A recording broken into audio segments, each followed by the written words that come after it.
Joining us right now, great to welcome to our Book Talk segment. Man has written a book that I'm sure is going to help a lot of people, and we've all gone through it. It's called Awkward, The Science of Why We're Socially Awkward and Why That's Awesome. We're joined today by Tashiro, and he is, of course, the author of the best-selling book, The Science of Happily Ever After. He joined us by telephone today from up in the great city of New York. And Ty, good to talk with you. How are you? Hey, I'm doing well. How you doing? I'm doing great. Good to have a chance to chat with you for a few minutes. I guess everybody has a point in their life, I guess particularly maybe in adolescence where you feel awkward, but everybody kind of goes through that at different stages of their life, right? That's right. I think middle school probably is peak awkwardness for most people. There's a lot to handle with all the changes going on and social pressures and so forth. But, for some people, things kind of stay awkward, as they get out of junior high, and they just have trouble navigating some of the routine social situations that most people navigate with ease. Do you think it's worse now? It seems to me that at least the younger generation, even older people, it seems to be people don't. Maybe it's part of being the internet or talking on chatting on phones and texting and all that. Do you think that's part of the reason people just don't talk to each other or have eye contact, that kind of thing? Yeah, I think all that stuff contributes. There's some good sociological data I found as I was looking at whether or not things have just gotten more awkward in general, and the answer to that seems to be yes.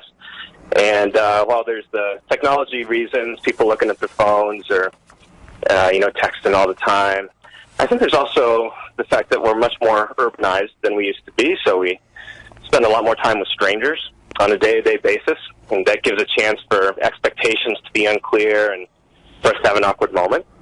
I think it's also the case that we're much more open to diversity than we used to be, and I think that's a good thing. But there's some growing pains that happen when you're trying to bridge some of those cultural gaps, and so I think that can also create a bit of social awkwardness, but I think that's probably well worth it. It's a good point. I grew up in, even though it was New York, Long Island, it was a relatively small town, so you sort of knew, you knew the shopkeepers, you knew different people in your neighborhood, you knew more people, whereas nowadays people are more transient. I guess you're always having to meet new people, and that can be difficult for a lot of people. Yeah, it kind of creates this uncertainty about, what is this? Does this person expect the same things I'm generally accustomed to, or they have some different beliefs? And that's okay, and I think we can be patient with that, but it can create that momentary feeling of awkwardness until you get the conversation rolling. And you talk about it in the book, and we just mentioned it, avoiding eye contact. I notice it a lot, particularly younger people that just don't look at you when they talk to you. There's a scientific reason for that, though, too, right? There is, yeah. So some young people might not make as much eye contact. I think in those cases, first generational like that, it's probably because of the technology stuff. They're used to looking down the phone or looking at their tech. Even when they're with each other, sometimes they'll all be standing there in a group, and they're all on their phones talking to somebody else. But for people who are socially awkward, so about the 15% of people in the population that are just chronically awkward, there's good neurological evidence and some cool studies where they track people's eye movements in the laboratory. And they find that awkward people tend to get overwhelmed by looking into the eye region. It's the most information-rich part of the face when it comes to detecting cues that have to do with emotion. And for awkward people, their brain processes that emotional information in a much more intense way than the average person. And so they look away from the eyes, not to be disrespectful, or because they don't care what you're saying. They're actually doing it to temper the intensity of the interaction. Yeah. Well, I guess it's in the animal kingdom. You don't stare at an animal because that can be a threat, right? So it's a little bit of that, I guess, right?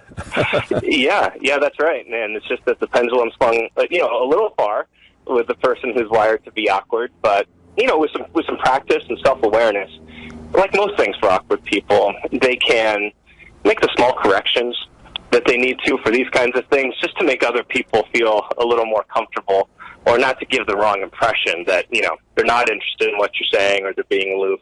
Oftentimes awkward people are really invested in understanding the situation. They just misread or give off some of these small social cues. Yeah.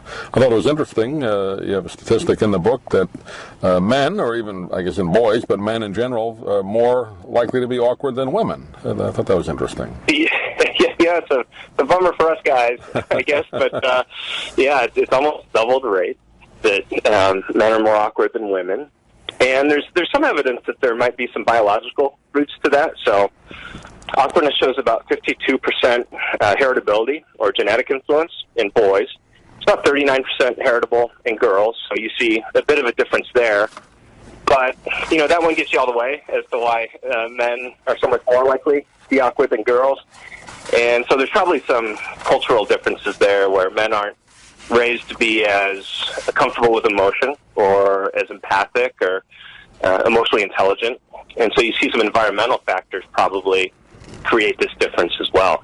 And you have a very interesting chapter in the book I think a lot of people will be interested in about dating, why that's awkward. Can you help some of us with that are having issues? I'm not talking about myself necessarily, but in general. Yeah, right. Well, I'll tell you, that was the easiest chapter to write, the awkward dating chapter. Dating is just ripe, of course, for awkward moments. The social cues in dating are so subtle. Right. There's so many of them, and I think the thing that really makes dating awkward is that the beliefs that different people hold or the expectations different people have tend to be so idiosyncratic and different from person to person. So even if somebody thinks they've figured out how to date, right, because they've had success in this one relationship, right. If they have to get back out there into the dating world, they oftentimes find that the answers from woman to woman or man to man are usually pretty different and idiosyncratic. Yeah. Yeah, in general, just dealing with the opposite sex isn't easy anyway, so it makes it even worse if you're awkward, right? Well, Freud said on his deathbed, so one of the fathers of modern psychiatry and psychology, some of his last words were, "I still do not know what it is that women expect." That's right. Nobody's quite written that book yet, 100%. Maybe you'll be the first, Ty. Maybe you can do it. Maybe if I get some sort of magical powers, I can figure that out for us. But it's a good start anyway with that chapter, and you give some tips in the book. I know we don't have a lot of time, but maybe a tip or two. For everybody, obviously feels awkward at one time or another. Is there something you can do if you're kind of feeling especially awkward in a situation that can calm you down? Yeah, I think there's a couple things. One is just that being awkward is not the worst thing in the world. Or even an awkward moment. Although it feels uncomfortable, as long as it's not like wildly awkward, you can usually just say, okay, this is awkward, verbalize it. Everyone knows it's happening. Maybe you could have a good laugh about it. That can diffuse the tension. And if there's something you did that inconvenienced somebody else or might have been misinterpreted, it's always good to apologize.